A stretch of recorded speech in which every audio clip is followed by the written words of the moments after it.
It was once said that the job of a newspaper editor was to separate the wheat from the chaff and then print the chaff. Well, today I want to start by getting rid of some of the chaff. How long is Liz Truss going to be Prime Minister?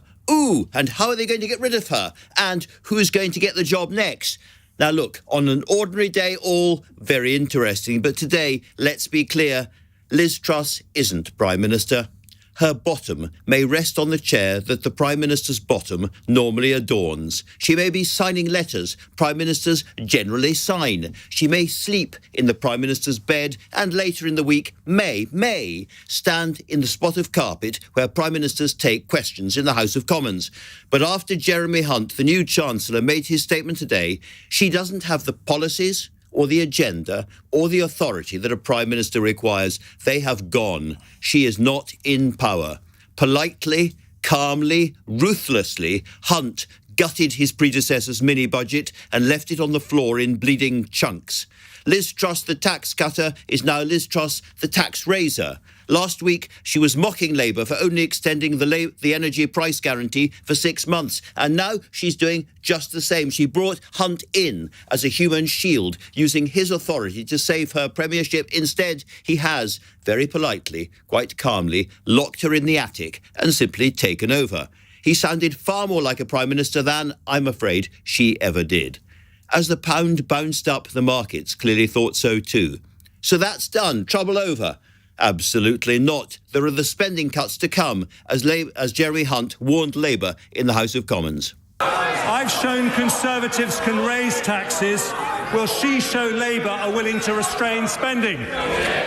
Interesting question. There are really tough times coming, after which Hunt himself called decisions of eye-watering difficulty as Liz Truss sat beside him, silent and blinking, looking a bit like a prisoner in the dock, listening to the charges against her. Question is, can they now get all of this through the House of Commons? Tory MPs will have to balance supporting measures which will make them even more unpopular against the risk of an early election, which will do to the Conservative Party, roughly speaking, what the Chancellor has just done to its economic policy. Well, that's up to the Tory party exhibiting the kind of discipline it hasn't shown for years. And that's also when the question of a new leader, a new emergency cabinet that reaches out to all parts of the Conservative family may come back into play. Liz Truss spent much of the day invisible in Downing Street, only appearing for half an hour to listen to Jeremy Hunt and not appearing in the Commons for the urgent question from the Labour leader. Where was she? Stella Creasy was among the Labour MPs wanting to know. And all we know right now is, unless she tells us otherwise, that the Prime Minister is cowering under her desk and asking for it all to go away. Isn't it about time she did and let somebody else who can make decisions in the British national interest get in charge instead? Yeah. Well, the Prime Minister is not under a desk, as the Honourable Lady. And that dry assurance from the Leader of the House and defeated leadership candidate Penny Mordaunt may or may not have been intended to be helpful to the Prime Minister. It's now being reported that she was meeting Sir Graham Brady, chair of the 1922 committee, and the man who would deliver the fatal news if Tory MPs were planning on removing her. Very interesting. Possible replacements, including Rishi Sunak, have been seen in the Commons today, perhaps waiting for their moment. But can the Tories really switch leader yet again? In one way, it barely matters. Ordinary families are going to be left with much higher mortgage bills, struggling with inflation, and without a government with any clear sense of direction.